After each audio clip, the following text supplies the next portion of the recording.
भाई बहनों, आज की रोटी की घर सदस्य व्यक्ति है गले से क्रिस्तांची मधुर नावाचे सप्रेम नमस्कार। आज के दिन 13 नोव्हेंबर 2024 बुधवार। डेव्हिडचे गाणे। जेसी दावीदला असे म्हणतो की याकोबच्या देवाचे अभिषेक्त राजाला आणि इस्रायलचे गोड गोड लोकांनी उच्चस्थानी उभे केले आहे। दुसरी सामुएल 23 अध्याय 1 वचन। या नाव डेव्हिड म्हणजे प्रिय डेव्हिड बेथलेहेम येथे जन्मला। मथिल्या युगदाची वंश म्हणून जेसीचा 8वा मुलगा। त्याला प्रभूसाठी प्रचंड प्रेम होते। उजव्यापासूनच त्याचे बालपण नेहमी एक उत्सुक आणि प्रभूला संतुष्ट करण्याची इच्छा होती। देवाची हृदयानंतर एक माणूस परमेश्वर देव दावीद देव होता, म्हणून अभिषेक त्याला इस्रायलची राजा म्हणून। 1 सामुएल 6 अध्याय 13 वचन।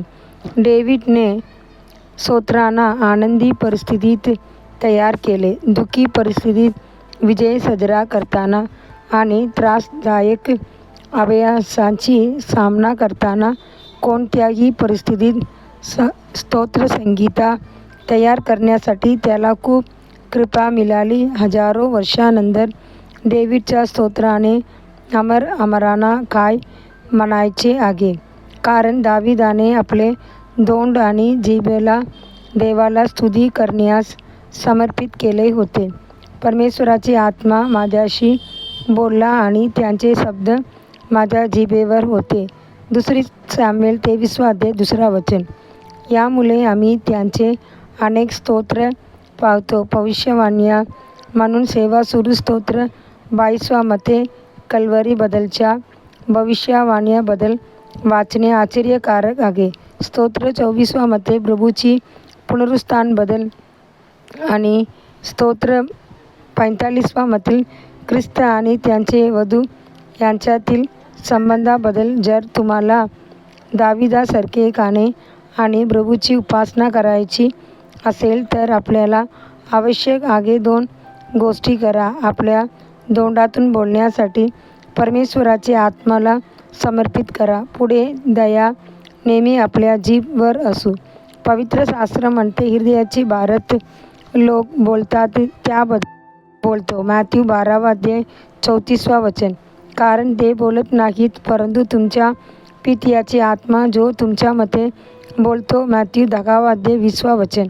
पवित्र आत्मा तुझ्यामध्ये बोलू शकेल। अभिषेकाचे शब्द तुमच्या तोंडातून बाहेर पडतील आणि तुम्ही पराक्रमी गाणी बरोबर बाहेर येतील। गाणी तुम्ही देवाचे स्तुतीचे गाणे गाईन आणि त्यांचे गौरव कराल, कारण डेव्हिडची तोंड एक होते। सगळं बिघडल्या जेव्हा तो बोलला, तेव्हा तो जे बोललो, तो शब्द बोलला, तो एक गोड स्तोत्र म्हणून बाहेर आले। माझे शब्द तुझ्या शब्दांनी बोलतील, तुझ्या सर्व आज्ञा नीतिमत्वाचे पालन करतात। स्तोत्र 19 अध्याय 72 वचन।